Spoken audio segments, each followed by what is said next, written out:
Next సీఎంగా ఎవరు రావాలనుకుంటున్నారు? జగన్ రావాలని కోరుకుంటున్నాం. ఎందుకండి సార్? సంక్షేమాలు బాగా నిరుపేదలకి డైలీ కూలి చేసుకునే వాళ్ళకి మేలు జరుగుతుంది కాబట్టి. సార్ ఈ పథకాల వల్ల ప్రజలంతా సోమరిపోతులు అయిపోతున్నారని బాబు గారు అంటున్నారు. అబద్ధం అది.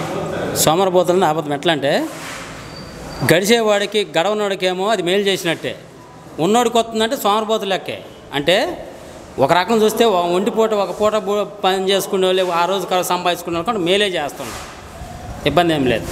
సార్ ఇప్పుడు ఇసుక ఆపేయడం వల్ల పేదవాళ్ళకి అసలు పనులు చేసుకోవడానికే లేదు అని చెప్పి అంటున్నారు. స్టార్టింగ్లో ప్రభుత్వం మారింది కాబట్టి గుంటూరు జిల్లా కృష్ణా జిల్లా అనేది ఇసుక ఆపేసింది వాస్తవం. లేబర్ పని చేసుకునే వాళ్ళ మటుకు 6 నెలల మటుకు మామూలుగా ఇబ్బంది పడింది వాస్తవం.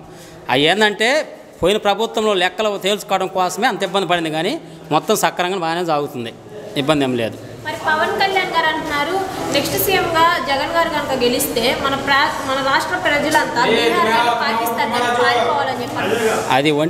అదంటే ఒట్టి ఫ్రాడ్, అది అంతే. పవన్ కళ్యాణ్ అనేది నిలకడలేని మాట. పవన్ కళ్యాణ్ అనేది నిలకడలేని మాట. ఇప్పుడు ఒక మాట చదువు తెలంగాణపై ఒక మాట అంటాడు. వాస్తవంగా అంటే జగన్ మటుకు పేదలకు మటుకు సంక్షేమ పథకాల మటుకు కరెక్ట్గా పెట్టాడు. ఎందుకంటే మాది పల్లెటూరే, నేను ఇక్కడికి వచ్చి పని చేసుకుంటున్నాను గుంటూరు. మాది పొదిలి పక్కన గర్మినిపేంట అని మాది ఒక పల్లెటూరు విలేజ్, అక్కడ అనమాట ఇక్కడికి వచ్చి పని చేసుకుంటున్నా. మా పల్లెటూరులో మటుకు పేదలు అనేది అంటే ఒక పూట 2 పూటలు గడవని బస్తులుగా ఉన్నారు. ఇంకా పల్లెటూర్లలో వాళ్ళకి మేలే జరుగుతుంది. ఎందుకంటే కనీసము ఒక మంచి డ్రెస్ కుట్టించి పిల్లలకి చదువుకు పంపించడానికి ఇబ్బంది పడే రోజులు అమ్మఒడి పెట్టినాక ప్రతి ఒక్కడు ఉన్నోడు పేదోడు మొత్తం ఒకేలాగా డ్రెస్సులు వేసుకొని నీట్గా బడికి వెళ్ళటం అనేది చాలా కరెక్టు. అందరూ చదువుకుంటారు, అందరూ బాగుపడతారు.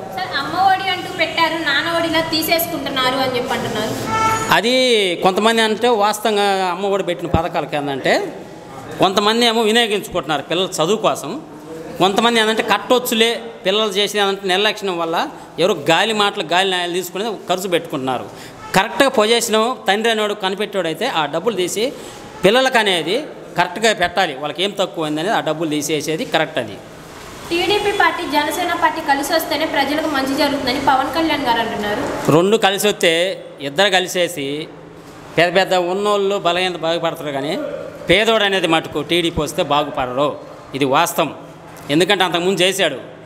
అమ్మఒడి అన్న ఒకటి, ఫీజు రిమంటమన్న ఒకటి, రెండోది వచ్చేసి జగనన్న తోడు ఒకటి, మళ్ళీ ఆటో వాళ్ళకి ఇస్త్రీ వాళ్ళకి చాలా డబ్బులు పెట్టాడు కదా. మళ్ళీ ఆ పెట్టిన వాళ్ళందరూ బాగుపడుతున్నారు. అంతకుముందు పథకాలు లేవుగా.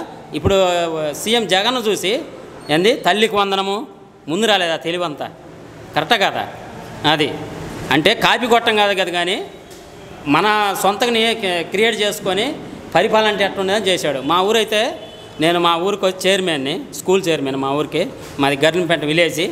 నేను మా స్కూల్ ఎదురుకు చూస్తే దిబ్బలు పాకన్నట్టు అక్కడే అన్ని కుక్కలు రావటం, నక్కలు రావటం, మానే పండుకోవడం, అక్కడ గలీజ్ చేయడం. ఇప్పుడు నాడు నేడు వచ్చిన తర్వాత నేనే స్కూల్కి మొత్తం చుట్టూ కాంపౌండ్లు కట్టాను మా ఊర్లో. ఇప్పుడు భలే ఉంది. మరి అది మంచిదే కాదా? మరి అట్లానే అన్నమాట.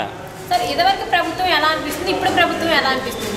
ఇది వరకు ప్రభుత్వానికి ఇప్పటికి తేడా ఏంటంటే చంద్రబాబు ఉన్నప్పుడు ఏంటంటే రియల్ ఎస్టేట్ వరకు వ్యాపారవేత్తలే బాగుపడ్డారు. జగన్ వచ్చినాక నిరుపేదల మటుకు బాగుపడ్డారు. తేడాది. తెలంగాణలో కేసీఆర్ గారు అయితే ఎలా ఓడిపోయారో ఇప్పుడు మన ఆంధ్రాలో కూడా జగన్ గారు అలానే ఓడిపోతారని చెప్పి టీడీపీ నేతలు అంటున్నారు. ఖచ్చితంగా ఎన్ని ఒట్టి మాటలు. జగన్ పర్ఫెక్ట్గా ఎంతలా కుట్ర చేసినా జగన్ 2024లో కరెక్ట్గా సీఎం అవటం ఖాయం. నా నమ్మకం, నేను కరెక్ట్గా చదువుతున్నాను. 170 సీట్లలో ఎన్ని సీట్లు వస్తాయి అనుకుంటున్నాను? 175 అనేది రాదు, కానీ మినిమం వస్తే 160 మధ్యలో ఒక 10 సీట్లు అయితే తగ్గుసుకొని 175, 170 అనేది మటుకు కొంచెం కష్టంగా ఉంటుంది. 160 మటుకు కరెక్ట్ కన్ఫర్మ్ అవుతుంది.